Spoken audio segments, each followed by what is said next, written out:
এখন গ্লোবালাইজেশনের যুগে কোনো টিম কন্টিনিউয়াসলি ফাইনাল ওঠা খুব মুশকিল। এবছর ইস্টবেঙ্গল উঠেছে, গত বছর মোহনবাগান ছিল।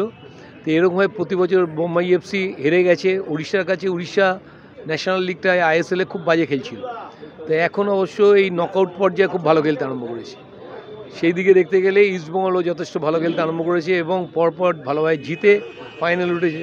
সুতরাং দুটো টিমের মধ্যে যদি কম্পেয়ার করা যায়, সো আমরা যেহেতু বাঙালি, আমরা ওয়েস্ট বেঙ্গল বিলংস করি, ইস্টবেঙ্গল মানে আমাদের খেলাধুলো করেছি, কোচিং করিয়েছি, তো আমরা সবসময় ফেভার করব। খেলাটা যদি দেখা যায় তাতে আমার যদি মানে ওপিনিয়ন নেওয়া যায়, তাহলে উড়িষ্যা অ্যাজ এ টিম হিসেবে কিন্তু অনেক ভালো খেলছে। তবে আমরা চাই, কম্বাইন্ড টিম আছে, কালেকটিভ ফুটবল খুব ভালো খেলছে এবং অনেক ফাস্ট ফুটবল খেলছে।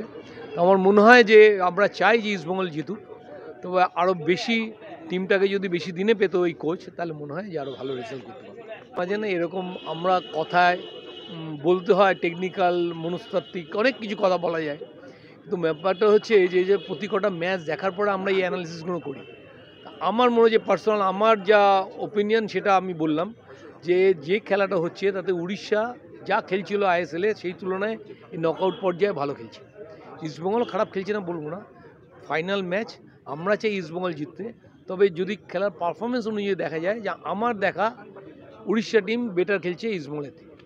সো এরপরে রেজাল্টটা ডিপেন্ড করছে যে ইস্টবেঙ্গলে মাঠে মানে ফার্স্ট মাঠটা যে খেলা হবে, যে ফাইনাল খেলা হবে, যার স্নায়ু, যার কনফিডেন্স বেশি থাকবে, যে ভালো খেলবে তারাই জিতবে।